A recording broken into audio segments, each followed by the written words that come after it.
গাজা যুদ্ধে যুক্তরাষ্ট্রের সমর্থনের বিরুদ্ধে বিক্ষোভে উত্তাল পাকিস্তান। ইসরায়েল বিরোধী বিক্ষোভে দেশটির কেএফসির কমপক্ষে 20টি আউটলেটে হামলা ও ভাঙচুর চালিয়েছে বিক্ষোভকারীরা।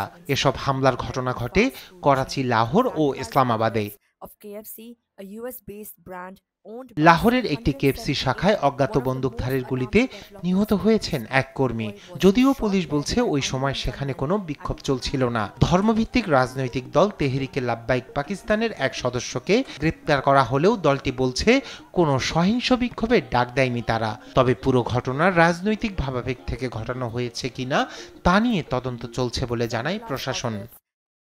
এ ঘটনায় পুরো পাকিস্তান জুড়ে প্রায় 200 জনকে গ্রেপ্তার করেছে পুলিশ। বিক্ষোভকারীদের দাবি, যুক্তরাষ্ট্রের মালিকানাধীন এ রেস্টুরেন্ট থেকে উপার্জিত অর্থ ব্যবহৃত হয় ইসরায়েলে অস্ত্র কেনার কাজে। তাই এসব পণ্য বর্জনকে উৎসাহিত করেছেন পাকিস্তানের প্রভাবশালী সুন্নি পণ্ডিত মুফতি তাকি উসমানী।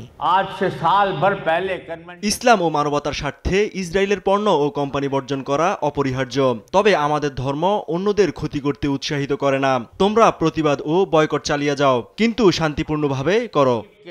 পাকিস্তানে মার্কিন প্রতীক হিসেবে পরিচিত কেএফসির বিরুদ্ধে দীর্ঘদিন ধরেই চলছে বিক্ষোভ। গাজা যুদ্ধ শুরুর পর সেটি আরও বেড়েছে বলে মনে করছেন অনেকে। রায়হান কবির শুভ্র, নিউজ ডেস্ক, দেশ টিভি।